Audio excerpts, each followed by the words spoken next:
I pose to you this question. Is hope reasonable? This is an important question, especially when we feel rather stuck. Whether it's because of the circumstances of the world, the circumstances of our nation, of my family, the circumstances of my heart. Is hope reasonable?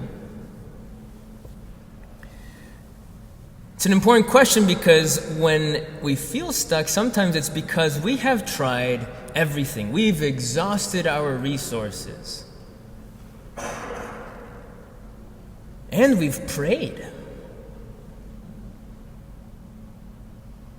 So there's a little voice that starts to say, it's not very reasonable to hope.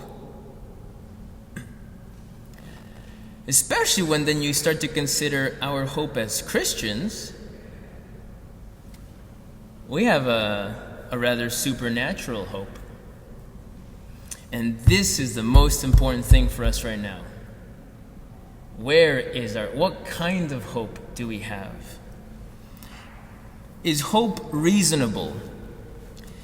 In the 17th and 18th centuries, there was a big movement called the Enlightenment, which actually had a lot of good elements of diving deeper into scientific discovery and asking questions of what could we do differently.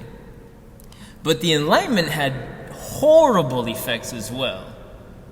There was in France the Great Revolution where they put to death Christians and Catholics simply for believing.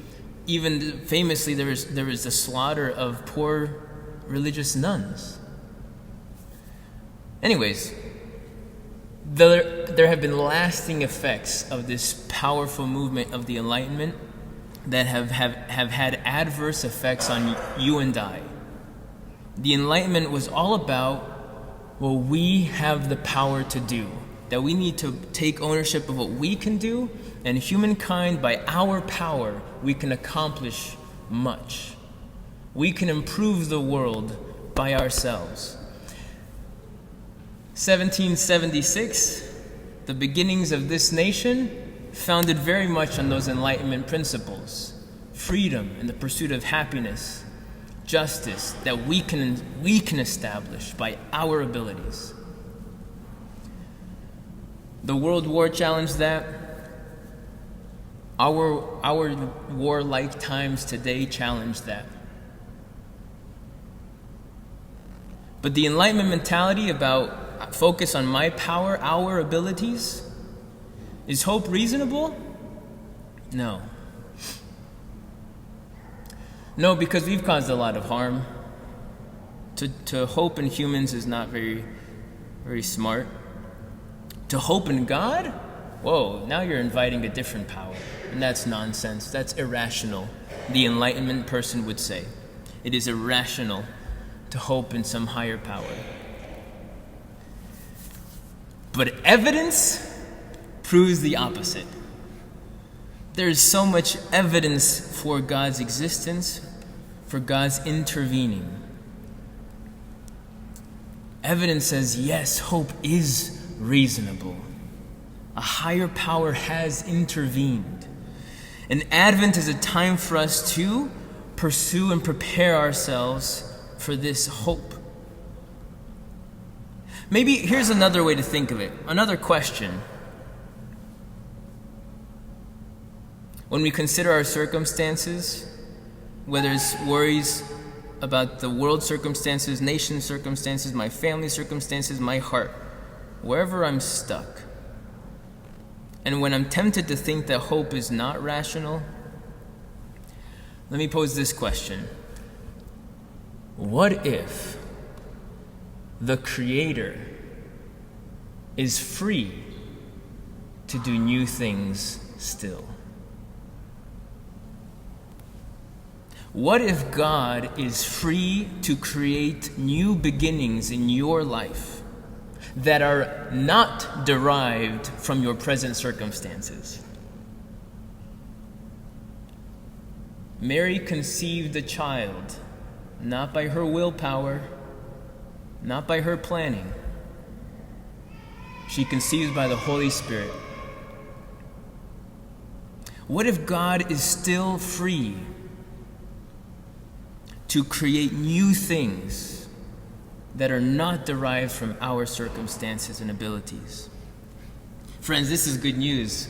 And the time of Advent is a time to stretch our imagination, to stretch our capacity to believe and hope for things unseen. For my heart, for my family, for my nation, for this world. Perhaps something that can help us cultivate that imagination is penance. How about this for a little formula? Peace equals penance and patience. Penance is to let go of certain things that we cling to. Purple, is this violet color of vestment, is a sign of, it has a meaning of penance. Advent is a time of penance. Today I simplified just a little bit. We're trying to simplify Mass a little bit during Advent is appropriate. No flowers, the music kind of toned down a little bit. No incense today. Here's what penance can do. When we scale back things that we're used to and accustomed to taking comfort or in doing, occupying our time or our thoughts, when we scale those things back, now you have an opportunity to be creative. Penance helps us think outside of our norm. Helps us open up to the possibilities that maybe God has greater joy for me than I've been trying to grasp at. Patience, for us this Advent season, is a patient waiting for God's work. Patience, not necessarily passivity. We're engaged in human life. We're striving to do good things, to worship God above all things, to speak good news into this world of crisis. But patience in the ultimate source of our hope. Not my abilities and power, not my circumstances. The ultimate hope is God. And you and I know this. We have good reason to be patient with God.